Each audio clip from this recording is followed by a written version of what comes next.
para hablar de las excepciones previas previstas en los artículos, 346 a 348 del Código Procesal. Tenemos que recordar que las excepciones pueden ser de dos clases, o dilatorias o perentorias, de acuerdo a la clasificación que establece el Lino Palacio. Recordemos que las dilatorias son aquellas que de admitirse provocan que el proceso, si se admite ese impedimento procesal, una vez subsanado ese impedimento procesal, el proceso puede continuar o volver a iniciarse. Por su parte, las excepciones perentorias de admitirse impiden que ese proceso pueda volver a promoverse. Se extingue para siempre con el efecto de cosa juzgada.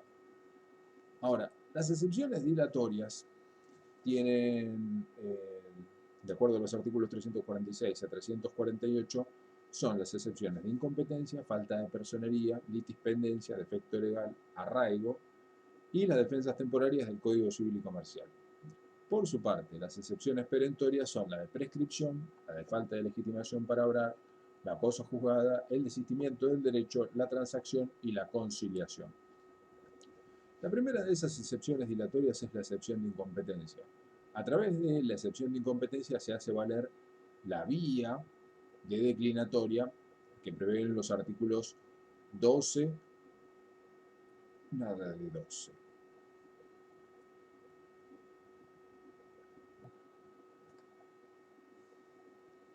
Que prevé el Código Procesal, que son dos, la vía de la inhibitoria y la vía de la declinatoria. Esta vía de la declinatoria, que es la que se plantea frente al juez que se considera incompetente, es esta excepción de incompetencia. Recordemos que la competencia podía ser absoluta y podía ser relativa. Y era relativa, lo que quiere decir que podía ser prorrogada en aquellos supuestos en los cuales se tratara de cuestiones netamente patrimoniales y la competencia estuviese dada en razón del territorio.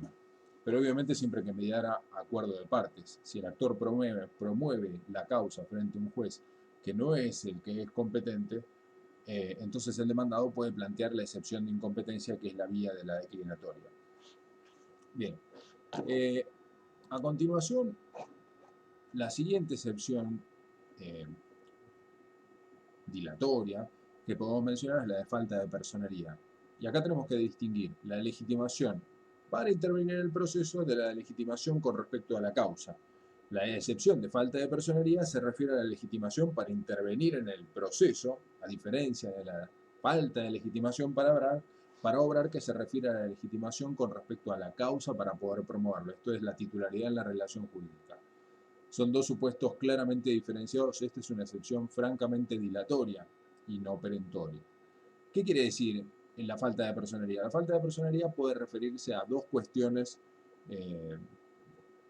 para intervenir en el proceso, y una es que la persona que se presenta carece de capacidad suficiente para intervenir por sí en juicio, y la otra es la falta de representación suficiente para intervenir por otro en juicio sin los instrumentos necesarios que acrediten esa representación. La falta de personería es una excepción dilatoria porque siempre puede subsanarse y presentarse la persona que sea la persona capaz para ejercer los derechos por ese otro que se presenta sin la capacidad suficiente, o presentar los instrumentos que acrediten la debida representación. Ahora, eso no va a evitar que, si se admite la excepción de falta de personería, deba abonar las costas por haber interpuesto o haber deducido una pretensión sin acreditar debidamente la representación o sin ser suficientemente capaz para intervenir en el proceso por sí. La tercera de estas excepciones dilatorias es la de litispendencia. Esto es cuando existe otro proceso promovido con anterioridad que, o con posterioridad, no importa el momento de la promoción, sino el momento en que fue notificado. Pero lo verdaderamente trascendente es que hay otro proceso promovido y pendiente todavía, que todavía no se dictó sentencia respecto de esta misma cuestión. Entonces vamos a tener dos procesos que van a tramitar de manera, o podrían tramitar de manera paralela, y la excepción de litispendencia viene a hacer valer este impedimento procesal que un solo juez debe dictar, o sea, para lograr que un solo juez dicte sentencia en esta cuestión, para evitar pronunciamientos contradictorios sobre la misma cuestión, sobre los mismos hechos, sobre el mismo objeto. O bien para facilitar la economía procesal, porque a veces no se da el requisito que debe existir en la excepción de litispendencia, que es la triple identidad en cuanto a los sujetos, el objeto y la causa, que pueden no estar presentes, pero sí que tenga eventualmente la posibilidad de que esos pronunciamientos puedan llegar a causar el efecto de cosa juzgada en alguna porción. Entonces, para evitar la posibilidad de que existan pronunciamientos contradictorios, es que es necesario que un solo juez dicte sentencia respecto de ambos procesos, por lo cual la vía que tienen las partes para hacer valer esta cuestión es la litispendencia.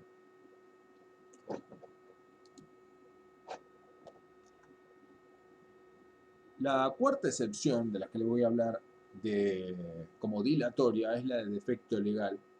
La excepción de defecto legal, que antes se llamaba de oscuro libero, es la que hace mención a aquellos defectos que contiene o errores o incumplimientos, mejor dicho, del modo de formular la demanda. Entonces la demanda tiene un modo en que debe ser propuesta que está establecido en el artículo 330, como ya vimos. Ahora, el artículo 330 contiene toda una serie de requisitos, y no todos esos requisitos, si se incumplen, pueden provocar que se admita la excepción de defecto legal. La clave para saber cuándo la excepción de defecto legal va a ser procedente es cuando existe la posibilidad de que esa demanda, así formulada, pueda provocar una vulneración en los derechos de defensa de la parte demandada. Entonces, cuando estamos frente a esa circunstancia de la posibilidad de que se vean afectados los derechos de la demandada, su garantía de defensa en juicio, en ese caso la excepción de defecto legal va a ser procedente. Esto es, si el actor, por ejemplo, no indica con claridad cuál es la norma aplicable para al caso concreto que hace a su derecho, eso no impide que el demandado se defienda. Ahora, si la redacción de los hechos formuladas por el actor en su demanda es confusa, oscura, impide la posibilidad de que el demandado sepa con precisión cuáles son los hechos que a él se le atribuyen, entonces en ese supuesto sí puede haber una vulneración, por lo cual es un ejemplo de aquellos casos en los cuales la excepción de defecto legal sería procedente. El artículo 348 sigue mencionando al arraigo como una de las excepciones posibles que pueden ser opuestas, y la excepción de arraigo es procedente cuando, o era procedente cuando, mejor dicho, el demandado residía en el extranjero, esto es, no tenía domicilio en el lugar en que se estaba llevando adelante el proceso, no tenía domicilio en la República. ¿Y para qué es esto? ¿Por qué era procedente la excepción de arraigo? La excepción de arraigo permitía al demandado no litigar con alguien que no tuviera bienes suficientes en el país, no otorgara caución suficiente o no tuviera domicilio en el país para, eventualmente, si se rechazaba la demanda, que el demandado pudiera cobrar las costas a ese actor, por lo cual si no tenía domicilio en el país, se le iba a complicar poder hacerlo. Ahora, el artículo 2610 del Código Civil y Comercial establece que el nuevo Código Civil y Comercial, por lo menos desde el año 2015, el 1 de agosto de 2015, está vigente que toda persona, y con particular referencia a los extranjeros, pueden litigar en el país en igualdad de condiciones con los nacionales, entonces con las personas que residen en el país o que tienen domicilio asentado en la República, por lo cual esta distinción ya no se puede hacer valer, por lo cual la excepción de arraigo, digamos que ya no se podría hacer valer por esta modificación trascendente del Código Civil y Comercial.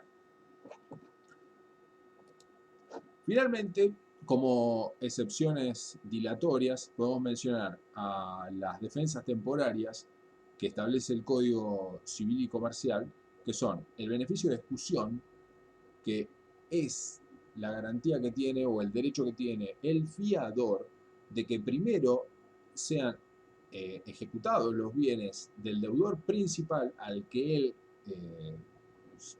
responde como garante, siempre que obviamente no haya asumido la condición de principal pagador o deudor principal o renunciando al beneficio de excusión.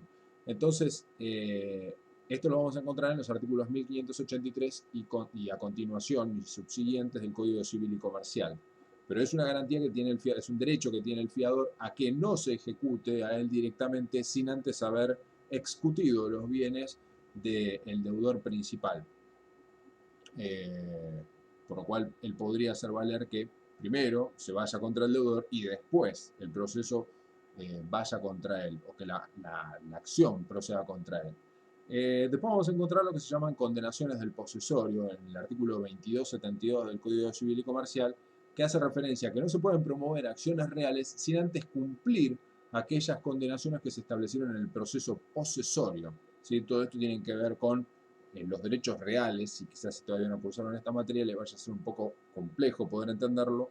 Y finalmente lo que vamos a encontrar son los días de llanto y luto. Esto es, los acreedores no pueden promover acciones contra los herederos si no transcurren 9 días por lo menos desde el fallecimiento del causante. Esto es, el artículo 2289 del Código Civil y Comercial así lo prevé.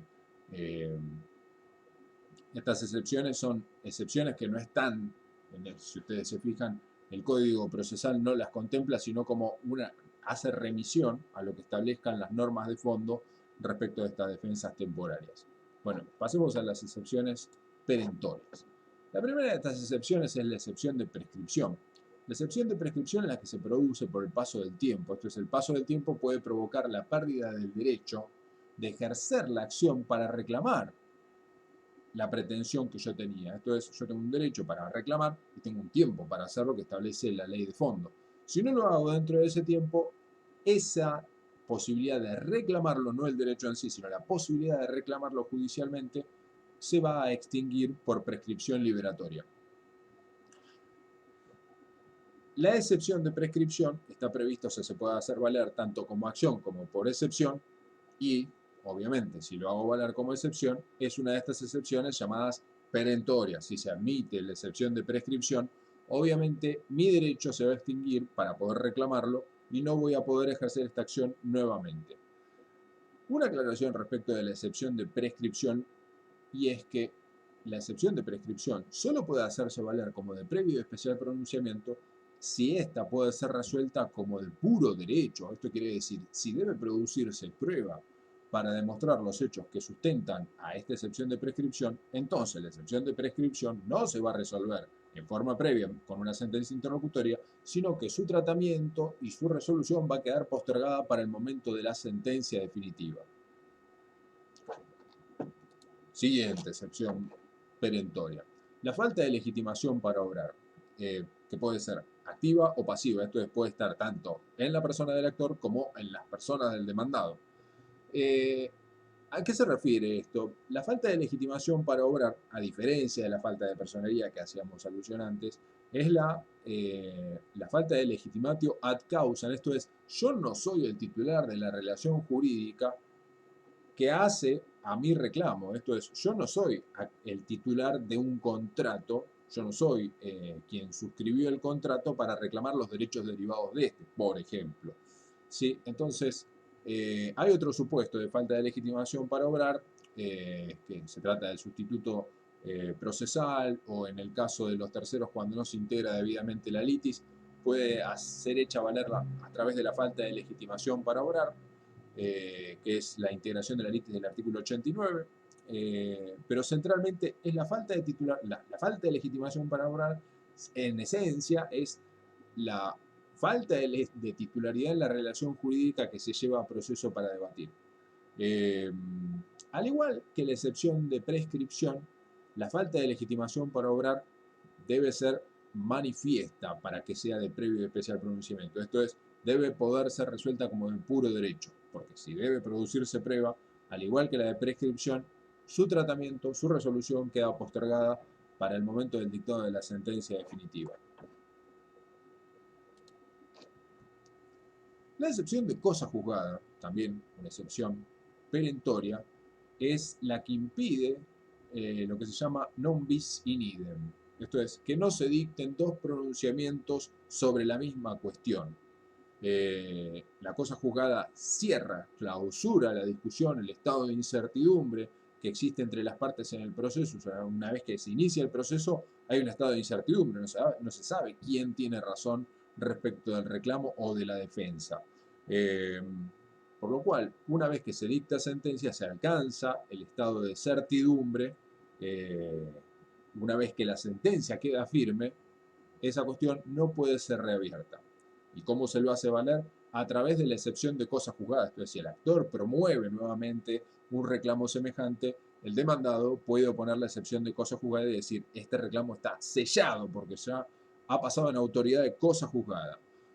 ¿Qué debe reunirse para que esta excepción sea admisible? Bueno, para que sea admisible la excepción de cosa juzgada debe darse también la triple identidad, al igual que la litispendencia, esto es, mismos sujetos, mismo objeto, misma causa, esto es, los mismos hechos. O llamado eadem persona, eadem res, eadem causa petendi. Bueno, no importa los latinismos o los latinazgos, dejémoslo de lado. Bien, finalmente el Código Procesal hace mención a tres excepciones que son la de desistimiento del derecho, la transacción y la conciliación. El desistimiento del derecho es cuando el actor renuncia a la posibilidad de reclamar, de ejercer este reclamo, renuncia al derecho. Entonces renuncia a la posibilidad de poder promover este reclamo otra vez. Esto es, se cierra y tiene el efecto de la cosa juzgada. Esto es, una vez que se desistió del derecho, esa causa no puede volver a promoverse, no puede volver a deducirse. Hay que distinguirlo claramente del desistimiento del proceso, porque el desistimiento del proceso, como ya vamos a ver cuando veamos los modos anormales de determinación del proceso, permite la promoción nuevamente del proceso. Vamos a ver bajo qué condiciones. La otra de las excepciones a que hace referencia el artículo 347 es la excepción de transacción. La excepción de transacción hace referencia o tiene base en un contrato que extingue obligaciones litigiosas o dudosas, en el cual las partes haciéndose concesiones recíprocas es que extinguen esta clase de obligaciones. Lo van a encontrar en el artículo 1641, esta definición, en el Código Civil y Comercial, y al igual que la excepción de desistimiento del derecho, tiene el mismo alcance que el efecto de cosa juzgada. Todo lo que no está en el contrato se ha extinguido por esta transacción y no puede ser reclamado, ¿sí? Solo se va a poder reclamar lo que resulte del contrato, pero no volver a discutir todo aquello que fue materia de transacción. Ese es el objeto de la transacción, extinguir esas obligaciones. Finalmente, la última de las excepciones perentorias, y con esto cerramos, es la excepción de conciliación, que es el acuerdo al cual arriban las partes con la participación del juez. Entonces, si lograron un acuerdo con la participación de un juez, no van a poder volver a reclamar, no van a poder volver a discutir todas estas cuestiones que han pasado en materia de acuerdo frente al juez, ¿sí? Ese efecto también tiene el efecto de cosa, ese acuerdo tiene el efecto de cosa juzgada y sella la cuestión para siempre. Saludos.